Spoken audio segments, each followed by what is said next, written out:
Hi everybody! This is my reaction to my first time reading through Austen's well-known and beloved classic, Pride and Prejudice.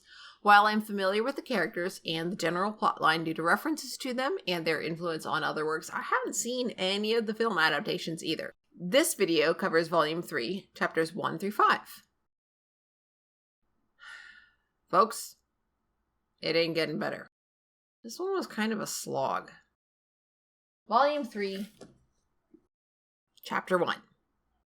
So, catching up, instead of going for a vacation at the lakes, they're going to visit Pemberley. 'Cause reasons. I don't know. Elizabeth's aunt really wants to go and see it. She's very curious about it. Guess who's thrilled? Not me, that's for sure. But apparently for Elizabeth, quote, her spirits were in a high flutter.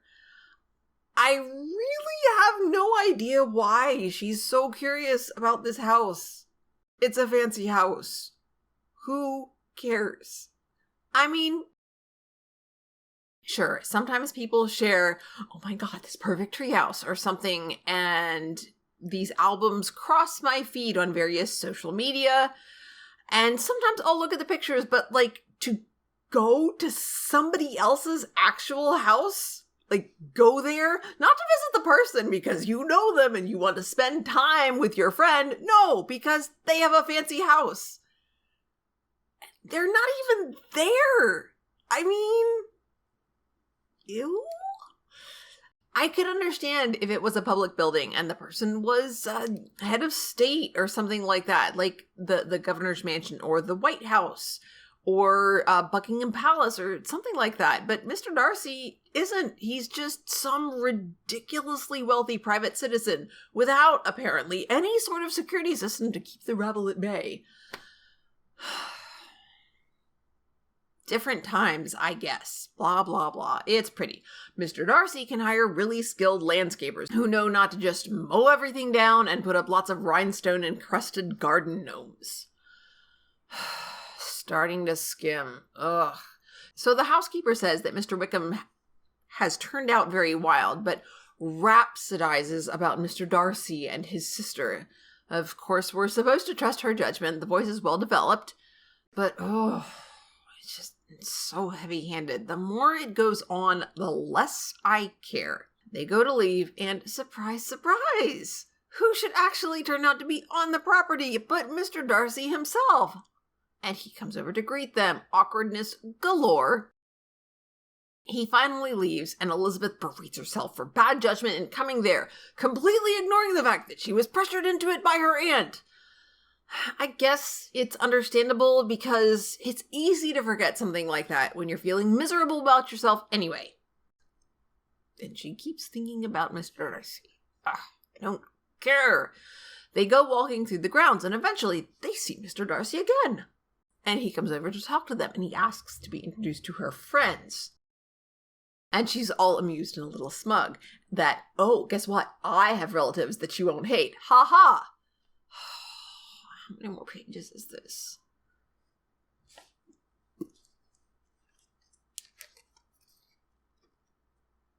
120? Oh, I really don't want to read the rest of it, guys. I can't find my cursor. See, I'm not a finisher. I'm a quitter. I am perfectly fine with not finishing a book or binge watching a television show. I've only watched the MCU and DC movies I was actually interested in seeing. I have so many things I want to do with my time that it just seems like a waste of my life to spend time doing things that I don't really want to do. So, this was cleverly done. So apparently Elizabeth was walking arm in arm with her aunt, but Austen earlier established that the aunt is not in great shape. They had discussed whether to go the long way around, and it was actually the aunt, not Elizabeth, who wanted to head more directly back to the carriage instead. And now we're told that the aunt is fatigued, and she found Elizabeth's arm inadequate to her support, so she decides to walk with her husband. And as a result, Elizabeth gets paired up with Mr. Darcy. Neatly done. I do wonder if maybe the aunt wasn't playing it up a little bit. I mean, they did run into Mr. Darcy before there was mention of the aunt not enjoying long walks. So, I don't know. More blah, blah, blah, blah, blah. Mr. Darcy says his sister wants to meet Elizabeth, and Elizabeth is flattered because she figures that this must be because Mr. Darcy has spoken well of her to his sister. They finally go to leave, and the Gardiners are like, Elizabeth, he's not nearly as terrible as you said. And so she kind of hems and haws and hints because, of course, she can't just reveal everything because that would be too easy and, of course, propriety and all of that sort of nonsense. Anyway, after dinner, Mrs. Gardiner goes to visit some friends and takes Elizabeth along, but Elizabeth is apparently still lost in thought about Mr. Darcy.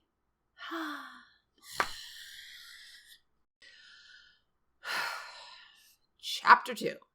So, the morning after they have arrived at the inn where they're going to be staying, Mr. Darcy and Miss Darcy, his sister, come by to visit. I swear, Austen makes Elizabeth sound like Mr. Collins when Elizabeth, quote, imparted no small degree of surprise to her relations by acquainting them with the honor which she expected. So, she's a snob and a hypocrite. Great! Just peachy. Anyway, apparently since they arrived last night, Elizabeth has already been told that Miss Darcy is, quote, exceedingly proud. But Elizabeth, being such an amazing judge of character, is able to figure out that, quote, she was only exceedingly shy. Miss Darcy doesn't talk much at all, but apparently, from a woman, this is acceptable, as long as it's not because she thinks highly of herself. So, we're fine with making allowances for the less than perfect behavior of Georgiana Darcy, but apparently not for that of Mary, Kitty, or Lydia. Oh, whatever. Or maybe it's that a woman who speaks less than is proper is at least tolerable, while one who speaks more than proper is beyond the pale. Folks, I don't know if I'm going to make it through this. So next, Mr. Bingley shows up, and Elizabeth pays attention to how much he pays attention to Georgiana Darcy. And she notices that they don't really seem to notice each other, which of course makes her think that maybe Jane still has a shot. Blah, blah, blah. She watches Mr. Darcy a bit, and he isn't as much of a jerk as he was at Netherfield, and he invites them to come to dinner at Pemberley sometime before leaving the area. The Gardiners are convinced that Mr. Darcy is in love with Elizabeth. Nobody in this area likes Mr. Wickham much, and everybody thinks Mr. Darcy is a decent sort, if a bit of a snob. And Elizabeth is apparently grateful. She's grateful that Mr. Darcy still loves her. Quote, enough to forgive all the petulance and acrimony of her manner in rejecting him, and all the unjust accusations accompanying her rejection. Oh, there are 19 chapters in this section, and I'm not yet done with the second. Oh, this is such a slog.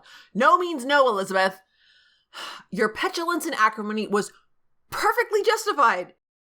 Mr. Darcy absolutely did use his influence with Mr. Bingley to keep him away from Jane, which, regardless of how he did or didn't treat Mr. Wickham, was manipulative and deceitful.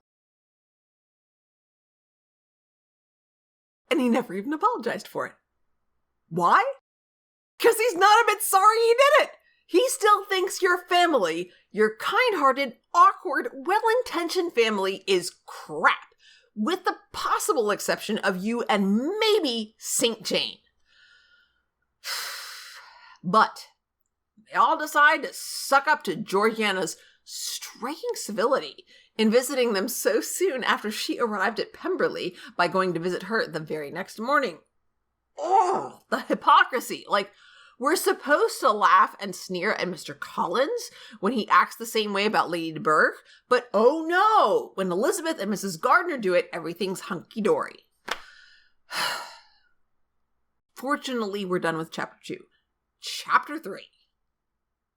So, Elizabeth is apparently convinced that Miss Bingley didn't like her because she was jealous of what exactly?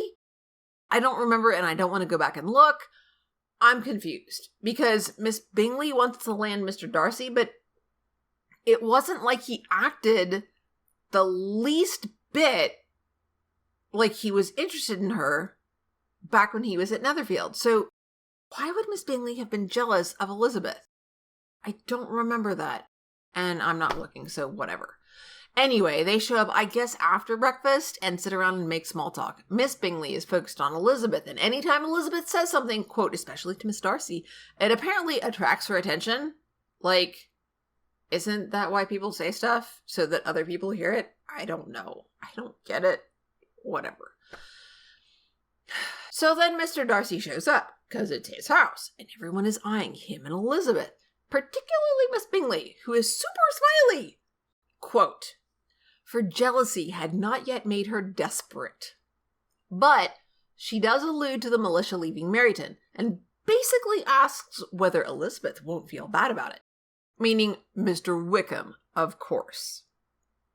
This shows that she really doesn't know about Georgiana's almost elopement. We have a lot of yada yada yada about who's thinking what, and an oblique reference to, quote, Elizabeth's collected behavior, but we don't actually know how she parries this attack, just that she replied in, quote, a tolerably disengaged tone.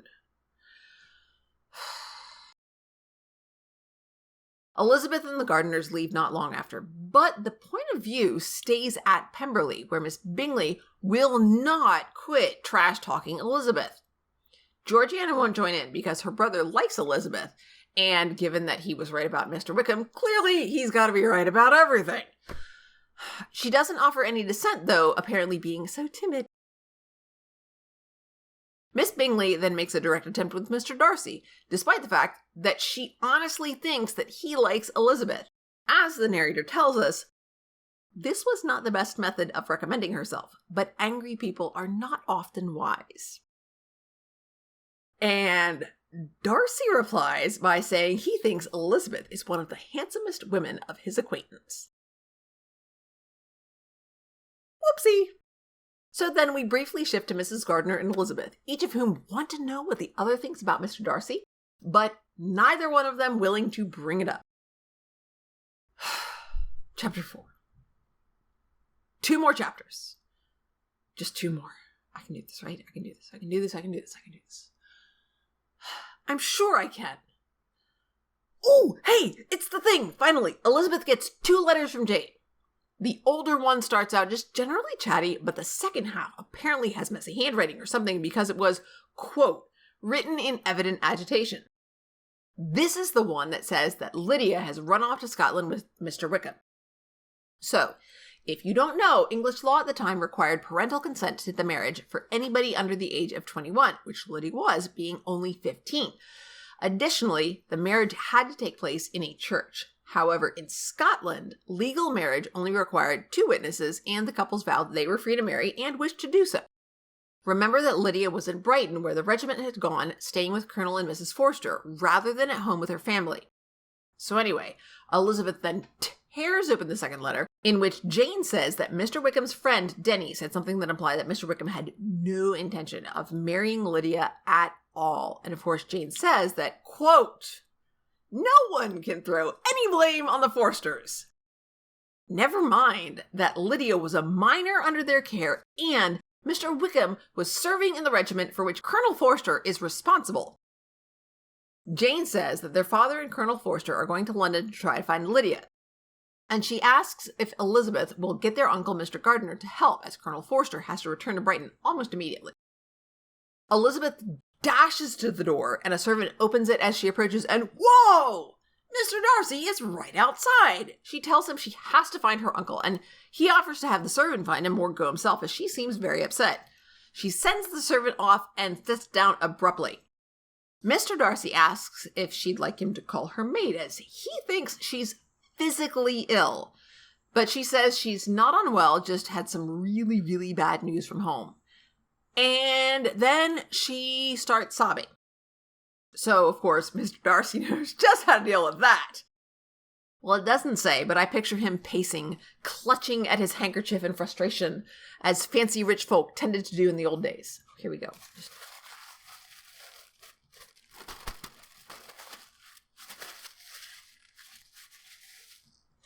Like that. Then it gets super dramatic. Serious histrionics from both of them. The good parts version. Elizabeth.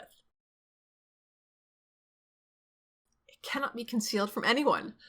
My youngest sister has thrown herself into the power of Mr. Wickham.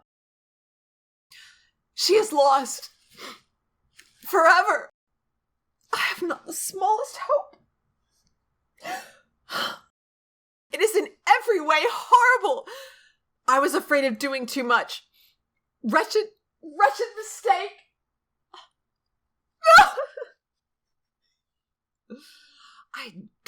I feel kind of bad for finding it so hilarious, but it's so over the top. And then Mr. Darcy. When I consider that I might have prevented it, I, who knew what he was, but it is all too late now. Oh, it's just so overwrought and melodramatic. Oh, and yet all withdrawn inward and ostensibly restrained and so very, very British. Oh, and hey, he is pacing up and down the room in earnest meditation, his brow contracted, his air gloomy. Oh my goodness. I just feel the tiniest bit guilty for finding this so funny. So Mr. Darcy readily assured her of his secrecy, quote, and then he left, quote, with only one serious parting look. Bunch of exposition from the author on the nature of affection, bit of false dichotomy, blah, blah, blah. Elizabeth wants to go home. God, so do I. I've still got more chapters. Ugh. The Gardiners arrive thinking she's sick. She reads the letters out loud to them, and her uncle promises to help. They get ready to head back to Longbourn, packing things up again and writing a bunch of notes to the people they'd intended to visit in Lambton, lying about why they won't be able to see them. And somehow everything is taken care of in an hour and they're on the road again to Longbourn. Well, the servants are really helpful, I guess. Chapter 5! Finally! Uncle Gardiner assures Elizabeth that he's confident that Mr. Wickham is going to marry Lydia because, quote, his temptation is not adequate to the risk. I'm not sure what he's risking. The military career he's not really all that interested in? Getting punched in the face by brothers she doesn't have, or by her aging father who sits around and reads books all day? Is dueling still a thing? I mean, if their dad gets shot, Mr. Collins inherits, and they're all out on the street, so probably not a concern. They get to Longbourn, quote, by dinner time the next day. So is that lunch or supper? I can never remember. Jane hugs Elizabeth and says that their father wrote to say he'd arrived in London, but that he wasn't going to write again until he had useful news. There are greetings between everybody else, and then they go up to Mrs. Bennet's suite. She is full of tears, and the narrator lets us know that she blames everyone except herself, but that's okay because the narrator tells us that she is, quote, the person to whose ill-judging indulgence the errors of her daughter must be principally owing. Ugh, blah, blah, blah. More histrionics from everybody. Mother is going to stay upstairs with the smelling salts because she won't keep her mouth shut and the servants will talk, so they're just going to have one person, whoever can be trusted most, to wait on her. Oh! And then we dump on Mary!